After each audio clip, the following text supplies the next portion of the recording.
आपका mobile phone अचानक system update मांगता है। आप अपडेट पर क्लिक करते हैं और कुछ ही मिनटों में आपका बैंक अकाउंट खाली हो जाता है। ना कोई ओटीपी, ना कोई कॉल, ना कोई लिंक, सिर्फ एक सॉफ्टवेयर अपडेट और फिर डिजिटल लूट का ऐसा खेल जिसकी जड़ें दिल्ली से निकलकर गोवा और राजस्थान तक फैली हुई थी।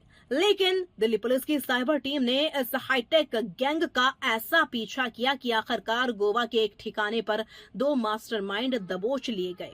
कैसे? व्हाट्सएप पर चल रहा था करोड़ों का कैश कन्वर्जन रैकेट। कैसे ऑनलाइन ठगी के पैसों को मिनटों में काले कैश में बदला जा रहा था, और आखिर कैसे एक मोबाइल अपडेट बना साइबर लुटेरों का हथियार। आज की इस बड़ी एक्सक्लूसिव रिपोर्ट में हम आपको दिखाएंगे देश के सबसे खतरनाक साइबर कैश सिंडिकेट की पूरी कहानी। पूरा मामला शुरू हुआ दिल्ली के आउटर नॉर्थ जिले से। एक व्यक्ति ने शिकायत दी कि उसका मोबाइल फोन एक सामान्य सॉफ्टवेयर अपडेट के दौरान पूरी तरह हैक हो गया। शिकायतकर्ता को लगा कि ये फोन का रूटीन सिस्टम अपडेट है, लेकिन असल में साइबर अपराधी उसी अपडेट के जरिए फोन में घुस चुके थे। कुछ ही मिनटों में शिकायतकर्ता का पेटीएम अकाउंट हैक, उसकी मां का बैंक अकाउंट भी एक्सेस, और देखते ही देखते उड़ गए 1.5 लाख रुपए। सब कुछ इतनी तेजी से हुआ कि पीड़ित को समझ ही नहीं आया कि उसके साथ हुआ क्या है। पीड़ित ने तुरंत राष्ट्रीय साइबर अपराध पोर्टल और हेल्पलाइन नंबर 1930 पर शिकायत दर्ज कराई। मामले की गंभीरता को देखते हुए आउटर नॉर्थ जिले के साइबर पुलिस स्टेशन ने तुरंत EFIR नंबर 00047/2025 दर्ज किया। इसके बाद शुरू हुआ एक हाईटेक डिजिटल मैन हंट। इस ऑपरेशन की कमान थी joint CP Vijay Singh, DCP Harishwar स्वामी, एडिशनल DCP अमित कौशिक, और ऑपरेशन को लीड कर रहे थे ACP Dinesh Kumar, SHO Govind Singh. Special team में शामिल थे SI रवि राणा, HC संदीप और HC जगजीत। जांच के दौरान पुलिस ने पैसों की डिजिटल ट्रेल को ट्रैक करना शुरू किया। हर ट्रांजैक्शन, हर पेमेंट गेटवे, हर डिजिटल मूवमेंट को खंगाला गया। तभी पुलिस को सबसे बड़ा सुराग मिला। करीब 98,000 रुपए गोवा के वास्को इलाके के एक HP पेट्रोल पंप पर ट्रांसफर हुए थे। अब सवाल था, आखिर पेट्रोल पंप का इस साइबर फ्रॉड से क्या कनेक्शन? जांच आगे बढ़ी और फिर सामने आया एक चौंकाने वाला सच। पुलिस ने पाया कि आरोपी एक संगठित कैश कन्वर्जन नेटवर्क चला रहे थे। इसका तरीका बेहद खतरनाक था। साइबर ठगी से जो पैसा ऑनलाइन आता था, उसकी एंट्री व्हाट्सएप के जरिए भेजी जाती थी। जैसे ही डिजिटल पेमेंट कंफर्म होती, आरोपी दुकानदारों या नेटवर्क के जरिए उतनी ही रकम नगद में दे देते और बदले में मोटा कमीशन काटते। यानी ऑनलाइन चोरी का पैसा कुछ ही मिनटों में सफेद नगद बन जाता था। पुलिस जांच में पता चला कि इस नेटवर्क के जरिए करीब 40 लाख रुपए का कन्वर्जन पहले ही किया जा चुका था। अब दिल्ली पुलिस को सिर्फ सबूत नहीं बल्कि मास्टरमाइंड चाहिए थे। तकनीकी निगरानी, लोकेशन ट्रैकिंग और लोकल इंटेलिजेंस की मदद से पुलिस टीम गोवा पहुंची।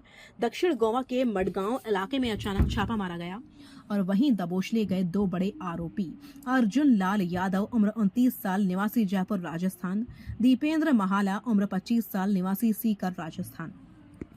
दोनों आरोपी इतने शातिर थे कि लगातार लोकेशन बदलते रहते थे, लेकिन इस बार दिल्ली पुलिस ने उन्हें भागने का मौका नहीं दिया। गिरफ्तारी के बाद जब आरोपियों के मोबाइल फोन की जांच हुई तो पुलिस भी हैरान रह गई। दीपेंद्र महाला के फोन में वही व्हाट्सएप नंबर एक्टिव मिला जिसके जरिए पूरे कैश कन्वर्जन रैकेट का संचालन हो रहा था। यानी साइबर ठगी का पैसा व्हाट्सएप पर मैसेज और फिर नगद में डिलीवरी, पूरी मशीनरी लाइव चल रही थी। पुलिस ने आरोपियों के पास से बरामद किए 1,95,000 रुपए नगद, एक महिंद्रा थार SUV, एक laptop, 4 mobile phone, 3 ATM card, 3 cheque book. ये सभी सामान साइबर फ्रॉड और मनी रूटिंग नेटवर्क में इस्तेमाल किए जा रहे थे। पूछताछ में आरोपियों ने खुलासा किया कि गोवा में ऑनलाइन पैसे को कैश में बदलने के बाद ये रकम राजस्थान में बैठे हुए बड़े हैंडलर्स तक पहुंचाई जाती थी। यानी दिल्ली में साइबर ठगी, गोवा में कैश कन्वर्जन और राजस्थान से पूरा कंट्रोल। एक ऐसा नेटवर्क जो कई राज्यों में फैला हुआ था। इस केस ने एक बेहद खतरनाक सच उजागर किया है। अब साइबर अपराधी सिर्फ लिंक या OTP से नहीं बल्कि मोबाइल सिस्टम अपडेट जैसी चीजों को भी हथियार बना रहे हैं। विशेषज्ञों के मुताबिक किसी भी संदिग्ध अपडेट से बचें, केवल ऑफिशियल ऐप स्टोर से अपडेट करें, फोन में अनजान ऐप इंस्टॉल न करें, बैंकिंग ऐप्स पर अतिरिक्त सुरक्षा रखें। दिल्ली पुलिस का कहना है कि यह कार्रवाई सिर्फ 2 अपराधियों की गिरफ्तारी नहीं बल्कि पूरे साइबर माफिया को चेतावनी है। आउटर नॉर्थ साइबर पुलिस अब इस नेटवर्क के बाकी हैंडलर्स की तलाश में जुटी है। संभावना है कि आने वाले दिनों में और बड़े खुलासे हो सकते हैं। एक मोबाइल अपडेट, एक क्लिक और जिंदगी भर की कमाई गायब। साइबर अपराधी अब सिर्फ स्क्रीन के पीछे नहीं बल्कि आपकी हर डिजिटल आदत पर नजर रख रहे हैं। लेकिन इस बार दिल्ली पुलिस ने साबित कर दिया कि चाहे अपराधी गोवा के बीच पर छिपे हों या राजस्थान के किसी गुप्त ठिकाने पर, डिजिटल दुनिया के इन भूतों को कानून पकड़ना जानता है। सतर्क रहिए, सुरक्षित रहिए और याद रखिए, फोन अपडेट करने से पहले एक बार जरूर सोचिए।